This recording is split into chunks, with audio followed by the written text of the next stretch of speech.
Si tu as un business ou bien si tu aspires à lancer un business dans lequel à moyen et à long terme, tu ne peux pas te retirer et le business continue de fonctionner normalement, c'est-à-dire si ton business devient automatisable, devient scalable à moyen et long terme, si c'est impossible, si tu ne peux pas le faire, alors je te recommande d'abandonner ce business, de laisser tomber ou bien dans le meilleur des cas, de revoir ta stratégie.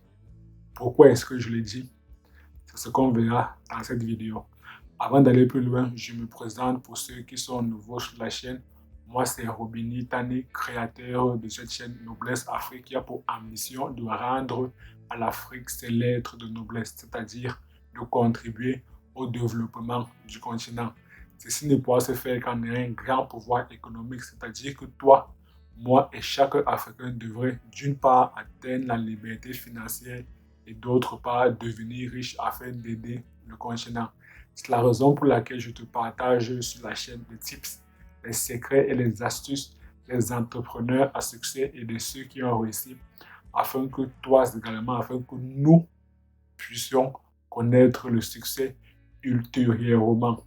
Si ces secrets, tips et astuces t'intéressent, tu as deux choses à faire. La première, va dans la barre de description et télécharge gratuitement les trois e-books que j'ai écrits. Le premier e-book s'intitule 5 bonnes raisons de devenir riche, qui va te proposer 5 raisons pour lesquelles tu devrais devenir riche. Le deuxième e-book, c'est un résumé du livre Réfléchissez et devenir riche de Napoléon Hill, qui va te partager les 13 notions de la philosophie de richesse exposée par l'auteur Napoléon Hill.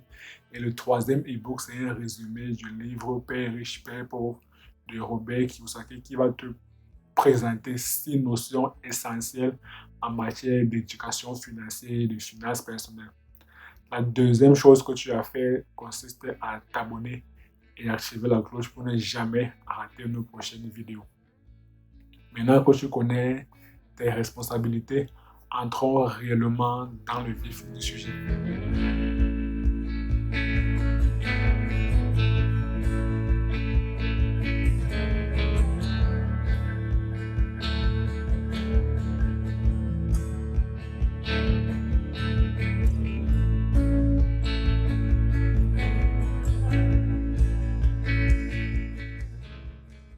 Pourquoi est-ce que je dis que si à moyen et à long terme, ton business n'est pas automatisable, n'est pas scalable, donc que tu puisses te retirer et que ton business continue de fonctionner normalement, pourquoi est-ce que je te recommande de soit l'abandonner, soit te retirer, soit au mieux des cas, revoir ta stratégie?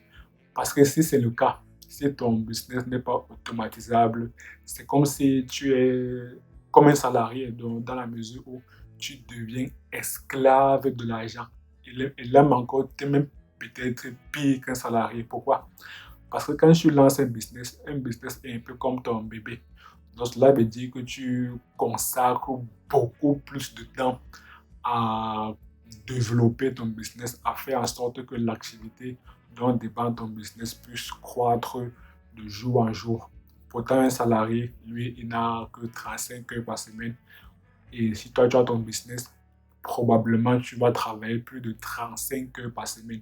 Et si tous les jours, pendant 10 ans, tous les jours, pendant 10 ans, 15 ans, tu passes le temps à accumuler toute cette charge de travail et que plus tard, si tu te retires, ton business ne va plus fonctionner normalement.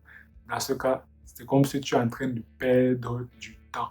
Pourquoi? Parce que normalement, lorsqu'on lorsqu'on a un business doit avoir pour fonction à long terme ou bien à moyen terme d'être automatisable de manière à ce que il faudrait concevoir un système d'entreprise dans lequel l'on pourra se retirer et le business continue de fonctionner normalement. Donc, en principe, avec l'argent généré par ton business, c'est avec cet argent que tu peux t'acheter la liberté. Parce que, comme on dit bien, l'argent achète la liberté.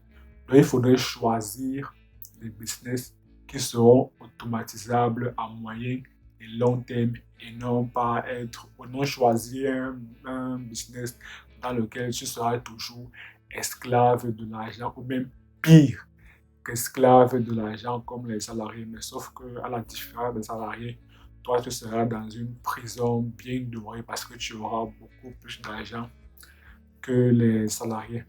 Donc, si on doit, si on doit récapituler, si on devrait faire une leçon du jour, il ne faudrait pas lancer un business parce qu'il faut absolument lancer un business. Ou bien il ne faudrait pas lancer un business juste pour être mon propre patron. Non, ça ne sert à rien. Parce que même une personne qui gère un salon de coiffure et qui est obligée de partir au salon de coiffure pour coiffer les gens tous les jours, c'est il est son propre patron. Mais le jour où il ne sera pas là, son business de salon de coiffure va fermer. Donc là, il n'a pas été très intelligent. Il pourrait faire de manière à ce que, euh, au fur et à mesure que les années passent, il forme d'autres coiffeurs de manière à ce que lorsque ces coiffeurs vont coiffer des têtes, ils puissent avoir des commissions et lui reverser les restes de manière à ce que même dans 10 ans, il puisse avoir plusieurs salons de coiffure implantés dans la ville et ainsi, peut-être 15 ans plus tard, jouir de la liberté, de ne pas être obligé de coiffer des gens pour pour être rémunéré parce que les gérants de ces salons de coiffure implantés dans plusieurs points de la ville vont lui reverser une commission sous forme de dividendes. Donc, il est un peu comme un actionnaire. Ces gérants de salon de coiffure vont lui reverser des dividendes et lui, il sera là à la maison ou bien il sera à la plage, il sera n'importe où. Il sera n'importe où, il bénéficiera de la liberté géographique. Mais les salons de coiffure continueront à tourner parce qu'il est le propriétaire des salons de coiffure. Il n'est pas le gérant, il est le propriétaire du salon de coiffure. Parce qu'il faudrait faire la différence entre le propriétaire d'une entreprise et le directeur d'une entreprise. Le directeur d'une entreprise est salarié de l'entreprise, pourtant le propriétaire de l'entreprise n'est pas nécessairement un salarié. Un propriétaire peut embaucher un gérant de l'entreprise pour venir gérer l'entreprise et lui, il devient comme un actionnaire. Donc, c'est toute la différence qu'il faudrait faire. C'est la nuance qu'il faudrait apporter entre propriétaire et gestionnaire. Si tu as aimé la vidéo, je t'invite à me mettre un pouce bleu, à t'abonner et activer la cloche pour ne jamais rater nos prochaines vidéos. Je t'invite aussi à partager la vidéo aussi au maximum de personnes afin qu'elles puissent savoir qu'il est important, qu'il est primordial de choisir des activités qui seront automatisables à moyen et long terme et non pas de choisir des activités juste pour dire je suis mon propre patron. Non, c'est nonsense. Et dis-moi dans la barre de commentaires, est-ce que le business dans lequel tu es aujourd'hui, est-ce qu'il est automatisable? Et comme d'habitude, on se quitte avec une citation, mais cette fois-ci de Henry Ford. Et à très bientôt sur la chaîne.